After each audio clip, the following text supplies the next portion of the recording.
제82편 결혼의 진화. 결혼. 짝짓기는 남녀의 양성에서 생겨난다.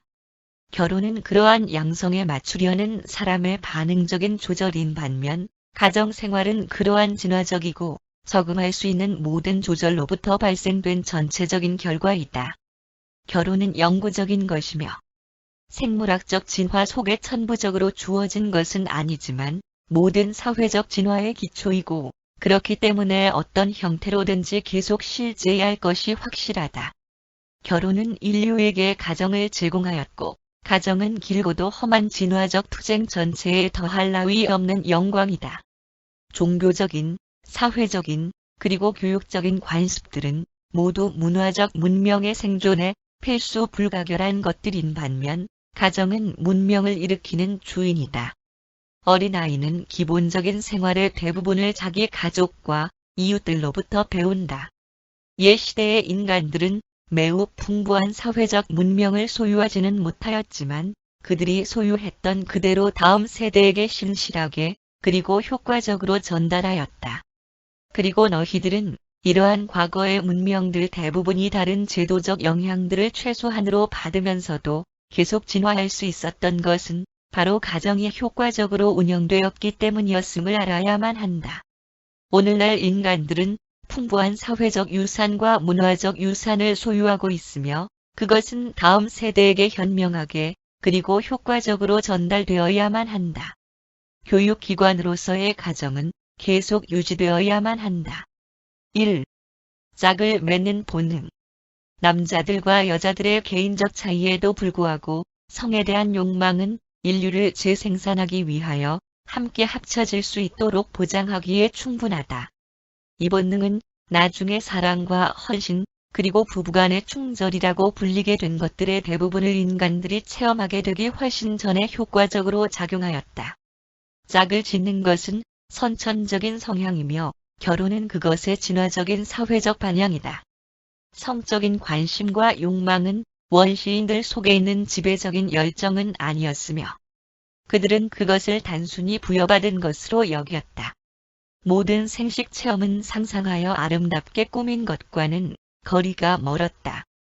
매우 높게 문명화된 사람들의 모든 것을 흡수하는 성열정은 주로 종족 혼합으로 인한 것이며 특히 진화적 본성이 노 자손과 아담 자손의 연합적인 상상력과 아름다움에 대한 이해력에 의해서 자극되어 온 곳에서 그러하다. 그러나 이 엔라이트 유전자는 진화적인 종족들에 의해서 너무나 제한된 정도만이 흡수되었기 때문에 동물적 열정에 대한 충분한 자아 조정에 실패하게 되었으며 그리하여 더욱 예민한 성의식과 더욱 강력한 교미 충동이라는 타고난 자질로서 자극되고 촉발되었다. 진화적인 종족들 중에서 적색 인종이 가장 높은 성규범을 소유하였다. 결혼과 관련된 성의 규범은 다음을 가리킨다. 1. 문명의 상대적인 진보. 문명은 유용한 통로로서 그리고 사회 관례에 따라서 성이 충족되기를 점점 더 요구한다. 2. 각 민족 속에 있는 엔라이트 혈통의 분리양. 성은 그러한 집단들 사이에서 물리적 및 정서적 자연 본능 모두에서의 가장 높은 것과 낮은 것 모두를 표현하는 것이 되어 왔다. 산깁 인종들은 정상적인 동물적 열정을 갖고 있었지만 상대되는 이성에 대한 아름다움과 육체적 매력을 상상하거나 감상하는 능력은 거의 보이지 않았다. 성 매력이라 불리는 것은 오늘날의 원시적 종족들 속에서도 사실상 나타나지 않고 있으며 이러한 섞이지 않은 종족들은 한정적인 교미 본능은 갖고 있지만 사회적인 조정을 필요로 할 만큼 심각한 문제를 야기할 정도로 충분한 성적 이끌림은 느끼지 못한다. 짝을 맺는 본능은 인간 존재들의 가장 유력한 육체적 추진력이다. 그것은 이기적인 사람의 개별 만족을 구실로 의무로부터의 개인적인 해방과 개별적인 안락함보다도 훨씬 높은 인종적 복지와 영속을 더 중요하게 여기도록 교묘히 속이는 하나의 감정이다. 하나의 관습으로서의 결혼은 그것이 시작된 초기부터 현대에 이르기까지 자아 영속을 위한 생물학적 성향의 사회적 진화를 묘사한다. 진화하는 인간 종족들의 영속은 이러한 인종적 교미 충동, 성적 끌어당김이라고 막연하게 불리는 충동의 현존에 의해서 확인된다. 이러한 심한 생물학적 충동은 모든 종류의 연합된 본능과 감정, 그리고 관습, 육체적, 지적, 사회적, 을 향한 자극 중추가 된다. 야만인들에게 있어서는 양식 공급이 추진하는 동기가 되었지만 문명이 풍부한 양식을 보장하게 되자 성충동이 자주 지배적인 충동이 되었으며 그리하여 사회적인 규칙이 계속 성립되었다. 동물의 경우에는 본능적인 주기가 교미 성향을 규제하지만 사람은 거의 대부분이 자아, 조정 능력이 있는 존재이기 때문에 성적 욕망은 전혀 주기성을 갖지 않으며 그렇기 때문에 사회가 개별 존재들에게 자아, 조정을 강요할 필요가 있게 된다. 억제되지 않고 방임된 상태에서는 어떤 인간적 감정이나 충동도 이러한 성적 충동의 힘보다 더 위험하고 불행한 것은 없다. 이러한 충동을 사회 규정 아래에 이성적으로 복종시키는 것은 모든 문명의 실제성에 대한 최극의 시험이다. 자아 조정, 점점 더 자아 조정하는 것은 발전하는 인류에게 점점 더 많이 요구되는 것이다. 비밀과 불성실, 그리고 위선이 성적인 문제들을 감출 수는 있지만 해결책은 제공하지 못하며 윤리를 발전시키지도 못한다. 2. 제한하는 금기. 결혼의 진화에 관한 이야기는 사회적, 종교적, 국가적 제한들의 압력을 통한 성조정의 역사에 불과하다. 자연 본능은 개별 존재들을 거의 인지하지 않는다. 그것은 소위 도덕을 알지 못한다. 오직 그리고 배타적으로 종족들의 번식에만 관심을 둔다. 자연 본능은 강제적으로 번식을 계속하지만 그 결과로 무관심하게 문제들을 남겨두어서 사회로 하여금 해결하게 하며 그렇게 조성된 것들은 진화하는 인류에게 항상 존재하는 두드러진 문제가 된다. 이러한 사회적 모순은 기본적인 본능과 진화하는 윤리 사이에서 끊이지 않는 전쟁을 발생시킨다. 초기의 종족들 가운데에서는 이성끼리의 관계에 대한 규정이 거의 또는 전혀 없었다. 이러한 성적인 자유 때문에 매춘이라는 것이 존재하지 않았다. 오늘날에도 피그미족들과 미개한 다른 집단들에게는 결혼 관습이 없으며 이러한 민족들을 연구해보면 단순하게 짝을 짓는 관습이 원시적인 종족들에 의해서 지켜지고 있음을 알 수 있다.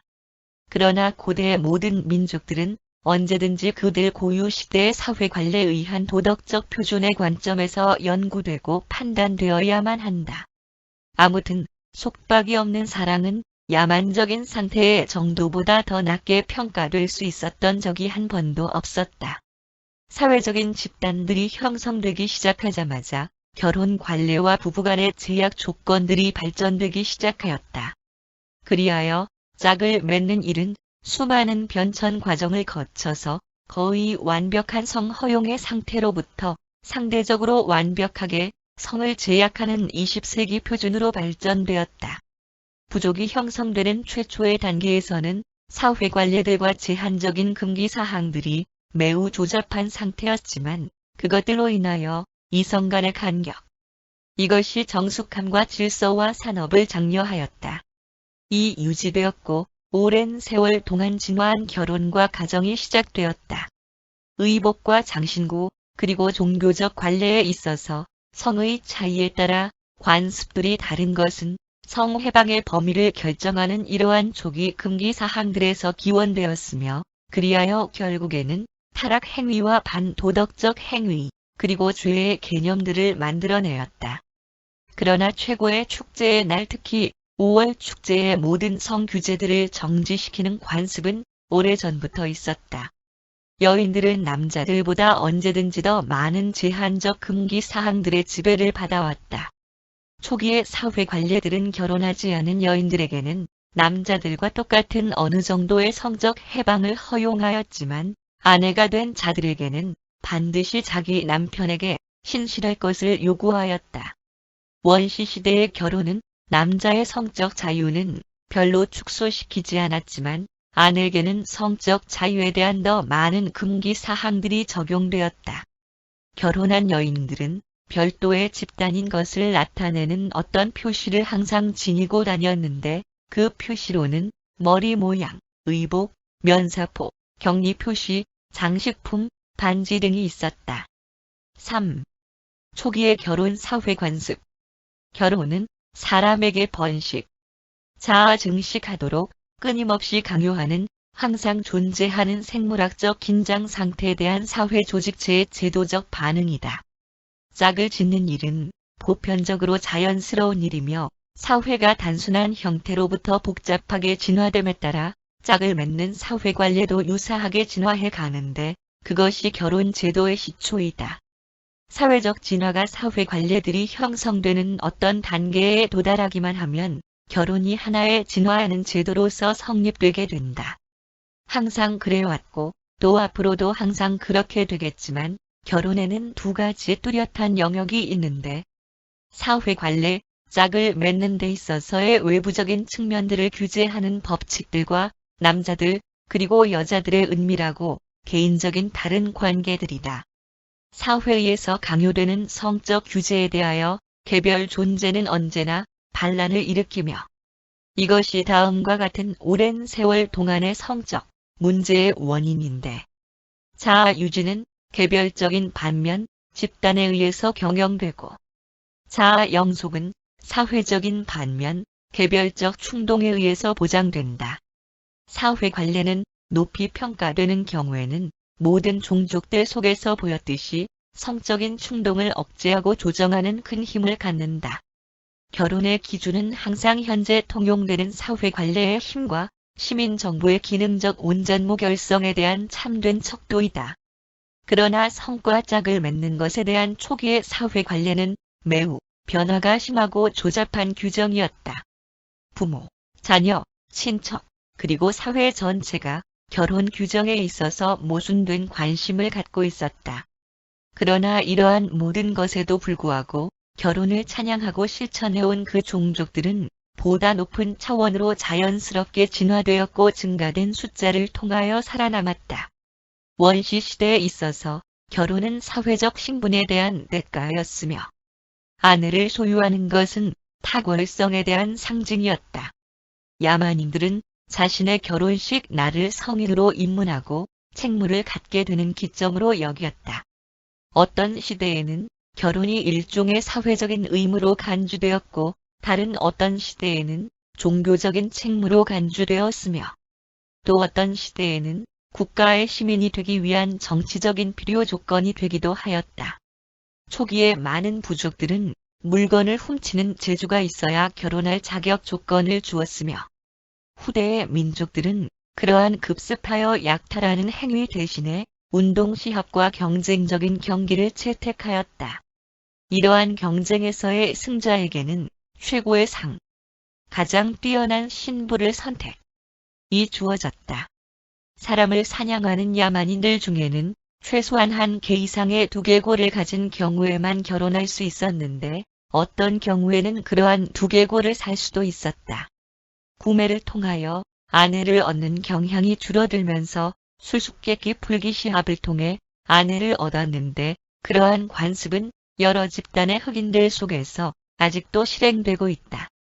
문명이 진보되면서 어떤 부족들은 남자의 인내심을 평가하는 엄격한 결혼 시험을 여인들에게 맡겼으며 그리하여 그들은 자기가 좋아하는 남자를 선택할 수 있었다. 이러한 결혼 시험에는 사냥 기술과 격투, 그리고 가족을 위해 부양 능력 등이 포함되었다.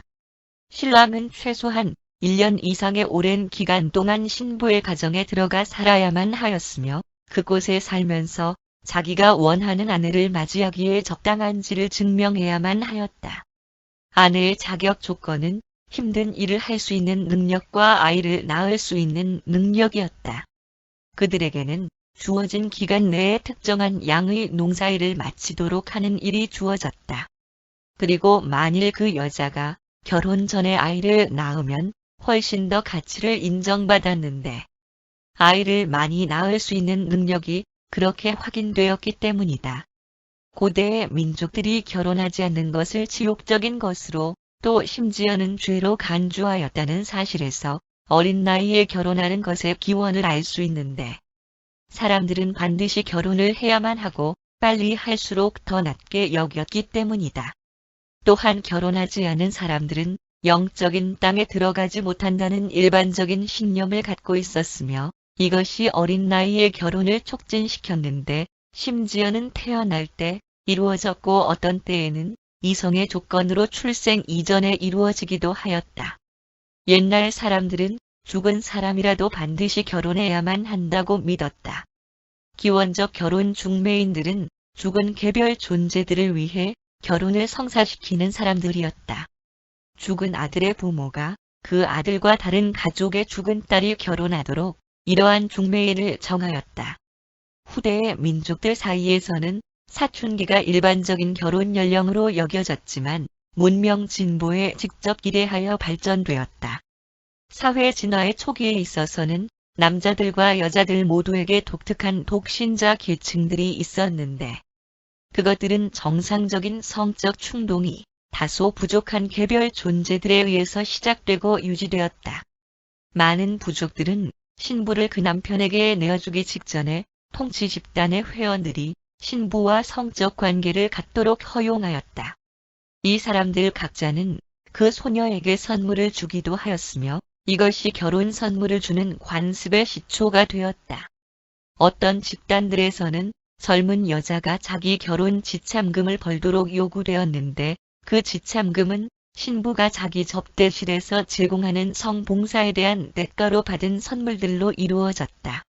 어떤 부족들은 젊은 남자들로 하여금 과부들 또는 나이 많은 여자와 결혼하게 하였고, 그 후에 그 여자가 죽게 되면 젊은 여자와 결혼할 수 있도록 허락하였는데, 만일 둘 모두 어린 사람들이 짝을 맺도록 허락되는 경우에 발생할 수도 있는 난처한 경우를 당하지 않도록 하기 위해서였다.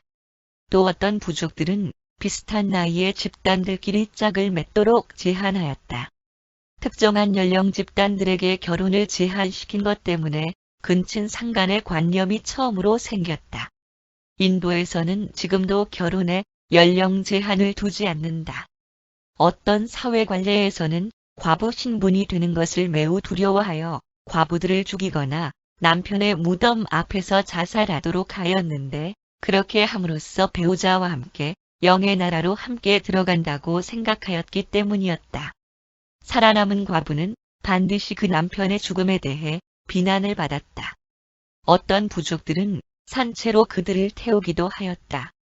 과부가 계속 살아있는 경우에는 그녀의 삶은 계속해서 비탄과 참을 수 없는 사회적 규제를 감수해야 하였는데, 재혼하는 것이 대개 금지되었기 때문이었다.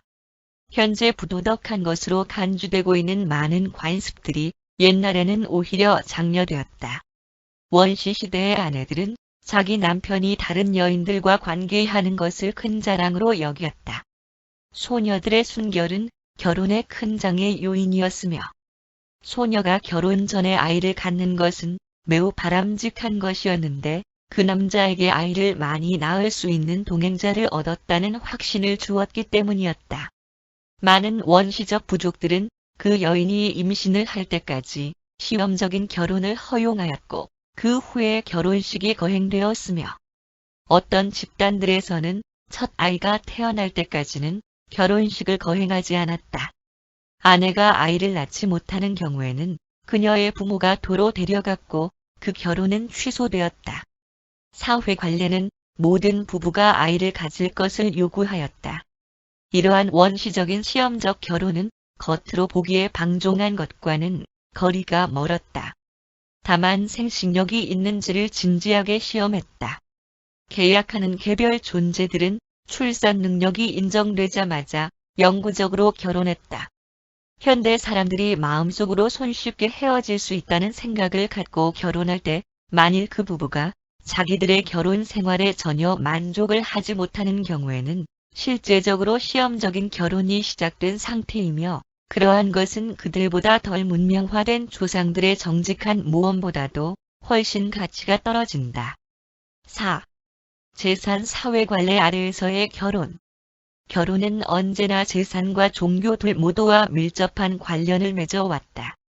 재산은 안정시키는 역할을 하였고 종교는 도덕을 지키게 하는 역할을 하였다. 원시적인 결혼은 일종의 투자, 경제적인 투기 행위였으며 즐기기 위한 것보다는 사업적인 문제와 더 많이 관련되었다. 고대의 사람들은 집단의 이점과 복지를 위하여 결혼하였으며 그것을 위하여 그 집단, 그들의 부모들과 연장자들에 의해 그들의 결혼이 계획되고 추진되었다. 그리고 재산 사회 관례는 사회적 관습이 결혼 제도를 안정시키는 일의 효력을 나타냈다는 것은 많은 현대인들의 결혼보다 초기 부족들의 결혼이 더 영구적이었다는 사실에 의해서 확증된다. 문명이 발달되고 사유재산이 사회 관례 속에서 더 많은 인정을 받게 되면서 훔치는 행위는 큰 죄로 여겨지게 되었다. 간음은 훔치는 행위, 그 남편의 재산권에 대한 침해로 간주되었으며 그렇기 때문에 그것은 초기의 법전과 사회 관례에서는 특별하게 명시되지 않았다. 여인은 처음에는 자기 아버지의 재산으로 출발하고 그 다음에는 자기 남편에게 소유권이 넘어갔으며 모든 공인된 성관계들은 이러한 선제된 재산권으로부터 조성되었다. 구약 성서는 여인들을 재산 형태로 취급하며 코라는 여인들이 열등한 것으로 가르친다. 남자는 자기 아내를 친구 또는 손님에게 빌려줄 수 있는 권리를 가졌고 이러한 관습은 어떤 민족들 속에서 여전히 지켜지고 있다. 근대의 성질투심은 선천적인 것이 아니라 진화하는 사회 관례의 산물이다. 원시적 사람은 자기 아내에 대해서 질투심을 갖지 않았고 자기 재산을 보호하려고 하였을 뿐이었다. 남편보다 더 엄격한 성중요성이 아내에게 부과된 것은 부부 관계에 있어서 그녀의 간통 행위가 혈통과 유전성에 영향을 미쳤기 때문이었다. 문명이 시작된 매우 초기에는 사생활을 낳는 것이 좋지 않게 여겨졌다. 처음에는 여자들만이 간음에 대해 처벌을 받았지만 나중에는 사회 관례에 따라서 그 상대자에게도 징벌이 내려졌으며 손해를 입은 남편이나 보호할 책임이 있는 아버지가 불법을 행한 그 남자를 죽일 수 있는 충만한 권한이 오랜 세월 동안 주어져 왔다. 근대인들은 이러한 사회 관례를 계속 유지하고 있는데 불문율이라는 명목 하에 소위 명예훼손죄를 허용하고 있다. 순결을 지키게 하는 금기사항이 재산 사회 관례의 한 현상으로 기인되었기 때문에 처음에는 결혼하지 않은 소녀들이 아니라 결혼한 여인들에게 적용되었다. 후대에 이르러서는 구원자보다 아버지가 더 순결을 요구하였는데 처녀는 그 아버지에게 하나의 상업적인 자산, 덕값이 나가는 이었다. 순결이 더 많이 요구되게 되자 순결한 신부를 훌륭하게 길러준 것에 대한 보답으로 남편 될 사람이 신부의 아버지에게 값을 지불하는 것이 관례가 되었다. 여자의 순결에 대한 이 관념이 일단 시작되어 종족 전체에 퍼지게 되자 소녀들의 순결을 보장하기 위하여 그들을 실제로 가두어두는 여러 해 동안 실제적으로 감금시키는 관례가 생겨났다. 그리하여 보다 최근의 규범과 처녀성 시험에 의해서 전문적인 매춘 계급들이 자동적으로 생겨나게 되었으며 그들은 불합격 판정을 받은 신부들이었는데 신랑의 어머니에 의해서 처녀가 아니었음이 발견된 여자들이었다. 5. 동족 결혼과 조괴 결혼.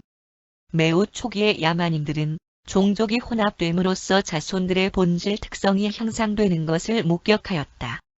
근친 결혼이 항상 나쁜 것은 아니었지만 다른 부족과의 결혼이 항상 비교적 더 나았으며 그리하여 사회 관례는 가까운 친척들 사이의 성관계를 제한하도록 구체화시키는 경향이 있었다. 다른 부족과의 결혼이 진화적 변동과 진보를 위한 선택적인 기회를 훨씬 더 증대시켰다.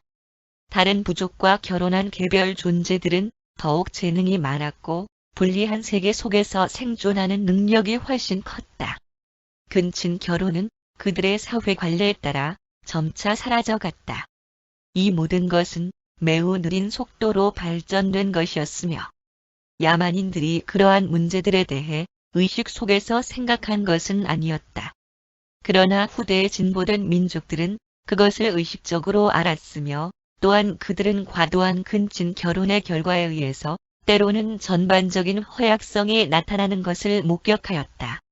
우수한 혈통의 근친 결혼은 때로 강력한 부족들을 형성시키는 결과를 가져오기도 하였지만 유전적인 결함이라는 근친 결혼의 나쁜 결과가 초래되는 놀라운 사건 때문에 진보적인 사회 관례는 가까운 친척들 사이의 모든 결혼을 반대하는 금기 사항을 점점 더 많이 구체화시켰다.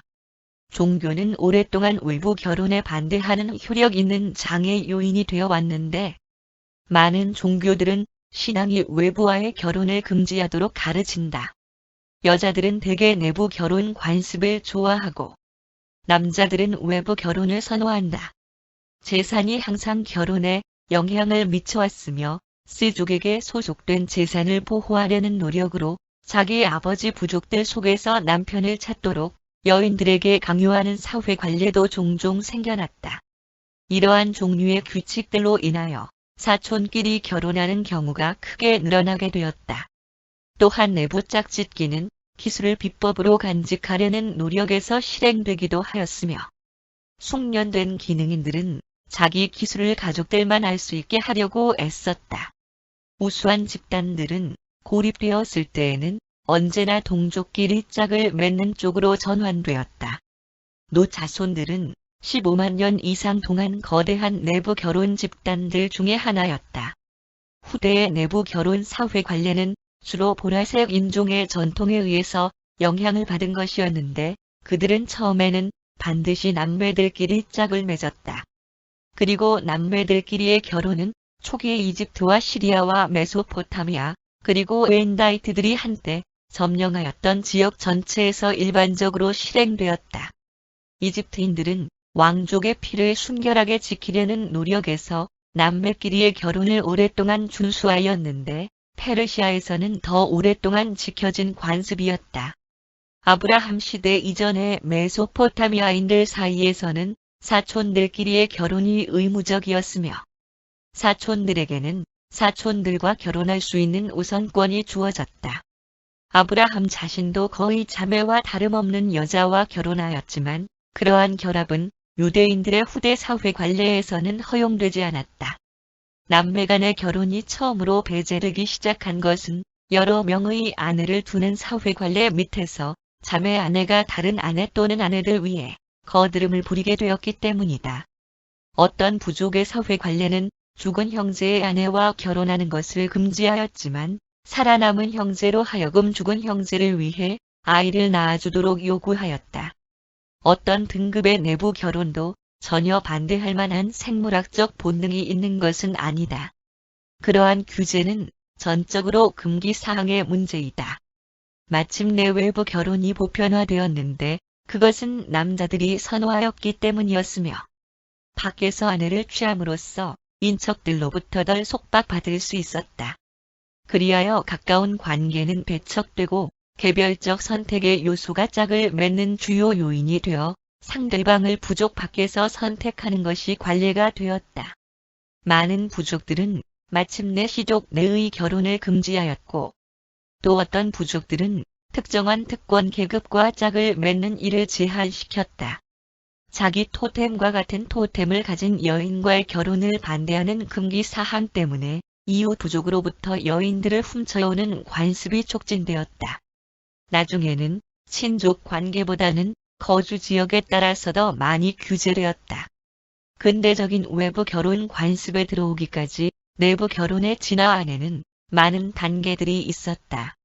심지어는 내부 결혼에 대한 금기사항이 일반 사람들에게 적용된 후에도 우두머리들이나 왕들의 경우에는 왕족의 혈통을 모으고 순결하게 하기 위하여 가까운 친족끼리 결혼하도록 허용되었다.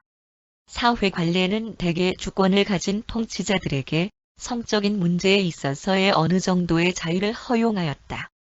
후대의 엔다이트 사람들이 현존함으로써 산깁 인종들은 자기 부족 밖에서 짝을 찾으려는 욕구가 무척 증대되었다. 그러나 요새에 있는 집단들이 비교적 평화로운 관계 속에서 사는 것을 배울 때까지는 외부 결혼이 일반화될 수 없었다. 외부 결혼 자체는 평화 촉진자이었으며 결혼이 이루어진 부족들 사이에서는 적대감이 줄어들었다. 외부 결혼은 부족의 합동과 군사 동맹을 유도하였고 그렇게 함으로써 힘이 강대해질 수 있었기 때문에 그것이 우위를 차지하게 되었으며 국가를 세운 요인이 되었다. 또한 외부 결혼은 거래를 위해 접촉을 이루는 경우가 증대됨으로써 크게 환영을 받았으며 모험과 탐험은 짝을 맺는 범위를 넓히는 일에 공헌하였고 인종적인 문화의 교류를 크게 촉진시켰다. 종족의 결혼에 대한 사회관례에 설명할 수 없는 다른 모순점들은 아내를 훔쳐오는 일과 다른 부족들로부터 구매하는 일과 함께 이러한 외부 결혼의 관습이 그 원인이었는데 이 모든 것들은 서로 다른 부족의 사회관례들이 복잡하게 얽힌 결과였다. 내부 결혼에 관한 이러한 금기사항은 생물학적인 것이 아니라 사회적인 것이었다는 사실은 친족 간의 결혼에 대한 금기사항에 의해 잘 설명되는데 그것은 여러 단계의 인척관계와 조금도 혈연관계가 없는 경우를 포옹하고 있었다. 6. 종족의 혼합. 오늘날의 세계에는 순수한 종족이 존재하지 않는다.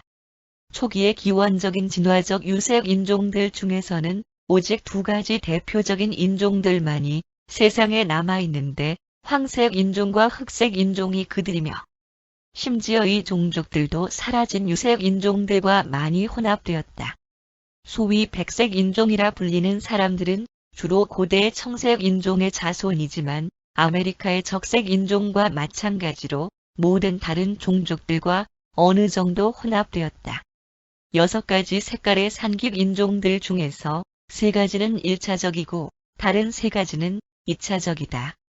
비록 1차 인종들, 청색, 적색, 황색이 여러 가지 면에서 2차 인종들보다 우수할지라도 만일 그들의 더 좋은 혈통들이 흡수될 수만 있었다면 1차 인종들을 상당히 발전시켰을 바람직한 많은 특색들이 2차 인종들에게 있었다는 사실을 잊어서는 안 될 것이다.